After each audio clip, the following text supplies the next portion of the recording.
जो पूरे राज्य के जिले जिले से आए हुए हमारे साथियों, इस हमारे आर.के. सिन्हा जो हमारा भाई है, और हम कार्य करना जरूरी है, क्योंकि गिनती की बात अब होने लगी है, बुद्धि की बात नहीं होती रही। लाला पढ़ा बराबर, पढ़ा लाला कढ़ा बराबर, और कढ़ा लाला खुदा बराबर।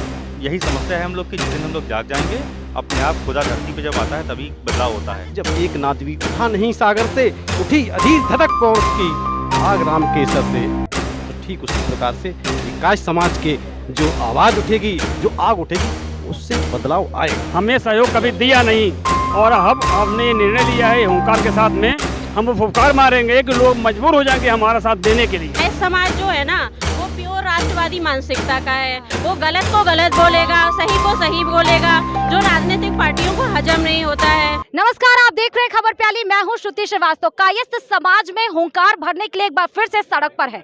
सियासी सुरमाओं ने कायस्थ का साथ तो लिया, लेकिन इनका साथ कभी नहीं दिया। 22 के विधानसभा में कायस्थ किसके साथ खड़ा है? आज इस हुंकार रैली का संदेश क्या है? आगे आने वाले दिनों में कायस्थों की क्या अस्तित्व, क्या भूमिका होने वाली, आज इसी पर हम बात करेंगे सर्वे ऑन द स्पॉट में कायस्थों के बीच से। बेसिकली जो समाज का इतिहास देश की आज़ादी में शहादत का रहा, जो समाज का इतिहास देश के आज़ाद भारत के निर्माण का रहा, जो समाज आज तक गिविंग रहा है, देने के लिए जाना जाता है, हमारी पढ़ी लिखी समाज होने का एक जो आज दुर्दशा देखने को मिल रहा है कि हम मार्जिनलाइज होते जा रहे हैं, हाशिए पे आते जा रहे हैं।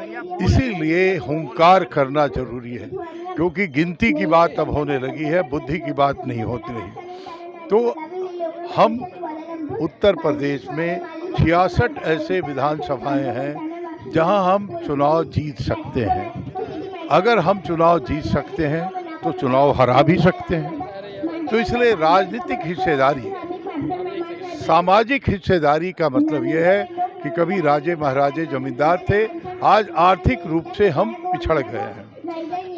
यहाँ उत्तर प्रदेश में कास्ट मुसलमान को रिजर्वेशन है, तो मुझे भी अदर बैकवर्ड क्लास में हमें रखा जाए। जो अपने अभी आपने बोला सुबोध कि मार्जिनाइजेशन होता जा रहा है, तो उन सारे राज्यों को एक साथ कायस्थ समाज को इकट्ठा करने के लिए हुंकार रैली की जो आपने आवाज दी है, वो पहुंच पाई है? निश्चित तौर पे जितने भी सामाजिक संगठन थे कायस्थों के, इसमें 50 संगठनों को हमने बुलाया है, उनका सम्मान किया, चाहे वो नॉमिनल आए हों, बट उनकी एकता करने का भी प्रयास किया है कि कायस्थ नामधारी संगठनों का एकता हो, कोई छूटे नहीं, कोई रूठे नहीं। और यूपी में पंचम दल के बाद से एक भी कायस्थ महासभा का कोई भी अधिकारी नहीं है, ऐसा क्यों? पंचम दल में उत्तर प्रदेश में चुनाव के बाद एक भी कायस्थ का अधिकारी नहीं है, ऐसा क्यों? वही उपेक्षा हो रहा है, उपेक्षा हो रहा है।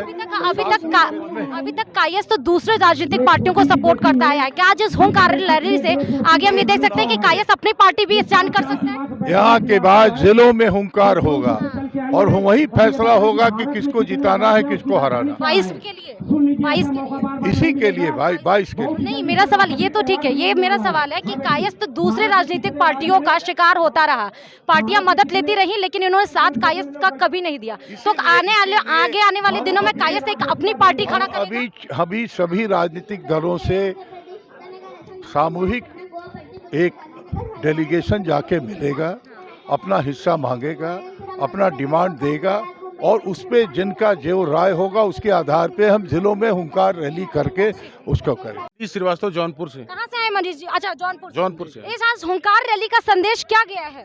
हुंकार रैली का संदेश हम लोग का ये संदेश है, आज़ादी के पहले से हम कायस्थ राष्ट्रभक्त था, राष्ट्र प्रेमी था, कभी जाति पात पे विश्वास नहीं किया, राष्ट्र प्रेम के लिए काम किया। आज कायस्थों को एकजुट करने की आवश्यकता है, क्योंकि हर दल हर जातिवादी संगठन बने चले जा रहे हैं, और कायस्थ समाज राष्ट्र के लिए समर्पित है। आज कोई भी पार्टियां, चूंकि हम बिखरे हुए हैं, इसलिए कोई भी पार्टियां हमको वैल्यू नहीं दे रही है। इसलिए हम लोग एकजुटता के लिए यहाँ पे एक संकल्प रैली बुलाया गया है, जिससे हुंकार के माध्यम से उनके अंदर ये जोश पैदा किया गया है। जिस तरह हर आदमी अपने जाति और संगठन को आगे बढ़ाने के लिए काम कर रहा है, उसी तरह हम लोगों को भी एकजुट होकर अपने समाज को आगे बढ़ाना चाहिए। ये जो कायस्थ समाज में एकजुटता की कहानी जो अभी सफल नहीं हो पा रही है, क्या इसी वजह से हम पीछे रह गए हैं? जी, इसी वजह से आज हुंकार की रैली से एकजुटता का संदेश क्या पहुंच पाया है? उन तमाम लोगों से जोश जग पाएगा? जी, तमाम लोग से जोश जग पाएगा। कहाँ से आए हैं? जी, जौनपुर से आए हैं, अनिश श्रीवास्तव नाम है। अच्छा ठीक है, कहाँ से आए हैं आप? जौनपुर से हैं। अच्छा, भगवा है और बाबा भी है भगवा में, जौनपुर से ही है। जी। तो जौनपुर में क्या है, सत्ता कायस्थ ने क्या सोचा है? कायस्थ सोचा है कि जो व्यक्ति, जो पार्टियां हमारे समाज का और हमारे समाज का उत्थान करेंगी, उसी पार्टियों को हम समर्थन करेंगे। कोई व्यक्ति विशेष को नहीं करेंगे। जो पार्टियां हमारे कायस्थ समाज का समर्थन करेगी, वहां पर हमारा कायस्थ समाज चलेगा। अच्छा ठीक है, अभी तक हम ये देखें कि कायस्थ खुद दूसरों को सपोर्ट करता आया है। क्या कायस्थों ने ये सोचा है कि अब हम अपना सपोर्ट खुद करेंगे एक पार्टी बनाकर? नहीं, अपना हम नहीं, हमारा जहाँ दल मजबूत, जहाँ हमको जो दिखाई पड़ेगा हम उसके साथ अपनी बिरादरी के साथ हम रहेंगे। मैं अमित कुमार श्रीवास्तव, युवा शाखा का जिला अध्यक्ष हूँ, अखिल भारतीय कायस्थ महासभा का। तो ये युवा समाज कायस्थों का क्या सोचा है भाई, क्या सोच रहा है? युवा सोच यह कह रहा है कि जो हमारा सम्मान करेगा हम उनका सम्मान करेंगे। किसने सम्मान कर दिया?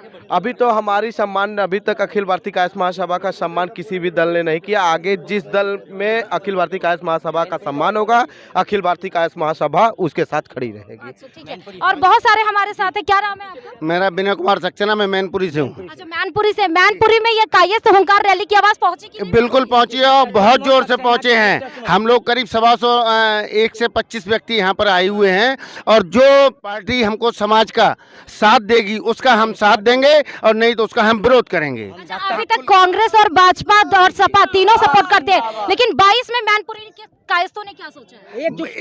एकजुटता दिखा करके हम लोग जो सेना के नेतृत्व में जी एकजुटता है हम सबका, और अब की से हम लोग दिखा देंगे अपने परिवार को। भगवान श्री चित्रगुप्त जी की जय।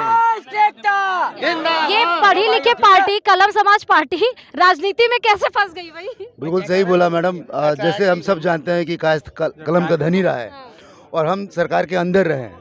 अब हमें लगता है हमें सरकार में आना चाहिए, जिसमें कि जो नीतियां हम अंदर बैठ के बनाते थे, अब उन नीतियों से देश चलाएं और शासन चलाएं। ठीक बात है, अब ये सोचना जरूरी है। उन्होंने कहा कि देश चलाए, नीति चलाए, तो क्या कायस्थ कहीं ना कहीं राजनीतिक दल का शिकार हुआ है? जी, ऐसा हमेशा रहा। नेताओं ने हमारा सहयोग लिया तो हमें सहयोग कभी दिया नहीं, और अब हमने ये निर्णय लिया है हुंकार के साथ में हम फुफकार मारेंगे कि लोग मजबूर हो जाएंगे हमारा साथ देने के लिए, और ये संदेश पूरे देश में जा रहा है। अभी हमने बात की, लेकिन महिलाओं से बात करना बहुत जरूरी है, दोनों पिलर से। 1 मिनट, कायस्थ हुंकार की रैली में आज शत्रुघ्न सिन्हा भी आने वाले थे, आए? जी नहीं आए। इसका मतलब क्या है कि एकजुटता का संदेश अभी तक नहीं पहुंच पाया? नहीं, हम किसी नेता को फॉलो नहीं करते हैं। हम अपने बस पे, आपने भी एक क्वेश्चन किया था कि ये कलम दबात वाले लोग इसमें राजनीति में, क्या पढ़े लिखे लोगों को राजनीति करने का हक नहीं है? पढ़े लिखे के लोगों को ही तो हक होना चाहिए और हमें आगे आना चाहिए। यही हम आशा लेके आगे बढ़ते हैं। तो मुझे लगता है पढ़े लिखे लोगों को आगे आना चाहिए, इसलिए चाहते नहीं ना कि आगे आए कायस्थ। आए हैं इसीलिए आए हैं हम। क्या है कि कायस्थ समाज जो है ना, वो प्योर राष्ट्रवादी मानसिकता का है। वो गलत को गलत बोलेगा, सही को सही बोलेगा, जो राजनीतिक पार्टियों को हजम नहीं होता है। यदि चमचागिरी कर लें तो ठीक है, अगर देश का वास्तविक विकास कोई पार्टी चाहती है तो इतिहास गवाह है डॉक्टर राजेंद्र प्रसाद, लाल बहादुर शास्त्री, नेताजी सुभाष चंद्र बोस, और वही खून इस कायस्थ समाज के अंदर बहता है। तो ये जरूरी है कि इसको लोग समझें कि कायस्थों को अगर राष्ट्रवादिता के ऊपर जीते हैं, मरते हैं, तो राष्ट्रवादिता को जीने मराने के लिए जो है ना वो करें उसको कि हाँ भाई हम कायस्थों को आगे लेके आएं, तब जाके देश की राजनीति में सुधार होगा, अन्यथा कभी सुधार नहीं होगा। हम ये नहीं कहते कि आप हर जगह से दो, लेकिन जहाँ पे कायस्थ बाहुल्य है, चाहे वो महिला है चाहे वो पुरुष है, वहाँ पे तो आप दो। शोषण तो हो ही रहा है, क्योंकि जब हमको उचित प्रतिनिधित्व नहीं दिया जाएगा जहाँ पे आवश्यकता है, तो निश्चित ये शोषण है। तो इसी कारण से ये हुंकार रैली का आयोजन किया गया, ताकि हम अपनी आवाज़ समस्त दलों तक पहुँचा कि हमें भी एक उचित प्रतिनिधित्व दे दीजिए। नहीं तो निश्चित है कि ये जो आयोजन हुआ है इसका उनके विरोध में संदेश जाएगा। क्या सोचा है इस बार? मैडम देखिए, जो युवा है कायस्थ, अनपढ़ लाला पढ़ा बराबर, और पढ़ा लाला कढ़ा बराबर, और कढ़ा लाला खुदा बराबर। यही समस्या है हम लोग की। जिस दिन हम लोग जाग जाएंगे, अपने आप खुदा धरती पे जब आता है तभी बदलाव होता है। हुंकार रैली से जगे कि नहीं जगे? अब हमें लगता है हम लोग जागे हैं, धीरे धीरे और जागेंगे, क्योंकि जिस तरह से ब्राह्मण और ठाकुरों ने उपेक्षा की है और दलित समाज ने उपेक्षा की है कायस्थों की, उसके बाद हम लोगों को खुद ये शर्मिंदगी हो रही है कि आखिरकार हम लोग अब नहीं जगे तो कभी नहीं जग पाएंगे। कभी नहीं जग पाएंगे। क्या संदेश लेकर जा रहे हैं इस रैली से? हम लोग इस रैली से संदेश लेकर जा रहे हैं कि हम लोग आने वाले दिनों में संगठित होकर के एक साथ मिल करके काम करेंगे। अच्छा, अभी तक संगठित नहीं थे? नहीं, अभी तक संगठन ये एक अभी तक जो एकजुटता नहीं हो पाई, क्या यही रीढ़ की हड्डी को कमजोर करके रखी है कायस्थों की? मेन जड़ तो यही है, क्योंकि हम लोग को सारी पार्टियों ने गुमराह किया। एक भी लोकसभा की सीट पूरे उत्तर प्रदेश में नहीं दिया। कायस्थ समाज को सिर्फ लखनऊ और बनारस तक सीमित कर दिया गया। हमारी मेन मांग ये है कि हमारे समाज को उचित प्रतिनिधित्व दिया जाए। जब हमारे समाज से प्रधानमंत्री हो चुके हैं, राष्ट्रपति हो चुके हैं, तो हमारे समाज को एक उचित महत्व दिया जाए। यही हुंकार रैली का मतलब था। लेकिन बीजेपी की सरकार है, डुअल इंजन सरकार है, 22 के लिए हुंकार भर रहे, कह रहे 325 सीटें, लेकिन इसी बीजेपी सरकार में कायस्थों की उपेक्षा की होर्डिंग्स भी लगे हैं। बिल्कुल लगी है। तो अब हमने तो ये सोचा है, जिस प्रकार से भगवान राम ने 3 दिवस तक पंथ मांगते, रघुपत सिंधु किनारे, पढ़ते रहे विनय अनन्य के छंदत प्यारे प्यारे, उत्तर में जब एक नादवी उठा नहीं सागर से, उठी अधीर धधक पौरुष की आग राम के सर से। तो ठीक उसी प्रकार से ये कायस्थ समाज के जो आवाज़ उठेगी, जो आग उठेगी, उससे बदलाव आएगा। बिल्कुल आएगा। बदलाव होगा 22 में? जी, कैसा बदलाव होगा। और कायस्थ हमारी एक मांग है सभी राष्ट्रीय राजनीतिक पार्टियों से, सभी राष्ट्रीय राजनीतिक पार्टियां 10 से 15% तक अपने पार्टी से कायस्थों को टिकट दें। जी, ये है डिमांड आज इस रैली का मतलब ये है। जी हाँ, इस सोच को राजनीतिक पार्टियां हजम कर पाएंगी कि कायस्थ आज एक्टिव हो गया अचानक से? जी हाँ, जो भी दल हम लोगों को ज्यादा सीट देगा, हम लोग उसी का समर्थन करेंगे। कौन लग रहा है कि कौन सा दल कायस्थों को ज्यादा सपोर्ट कर रहा है? सपा, बसपा, कांग्रेस या अभी कोई भी नहीं कर रहा है। जो इस इलेक्शन में वो जो हमको टिकट ज्यादा देगा उसके साथ हम रहेंगे। तो कायस्थ में नेतृत्व का संकट भी तो खड़ा हो रहा है। कायस्थ में नेतृत्व का संकट भी तो खड़ा हो जाएगा। नहीं, वो तो अब जैसे हमारे तो सुबोध कांत साई जी के हम नेतृत्व में हम लोग काम करेंगे। ये हमारे नेता हैं। ये जो कायस्थ जो सभा है, पूरा नाम क्या है इसका? अखिल भारतीय कायस्थ महासभा। ये तो बहुत पुराना है ना? नहीं है तो पुराना, हम लोग तब जागृत नहीं हुए थे, अब हम लोग जाग गए हैं। अब हम और सोएंगे नहीं, बिल्कुल नहीं सोएंगे जी। और दूसरी पार्टियों को भी जगा देंगे कि हम लोगों में भी शक्ति है, हम लोगों में भी शक्ति है।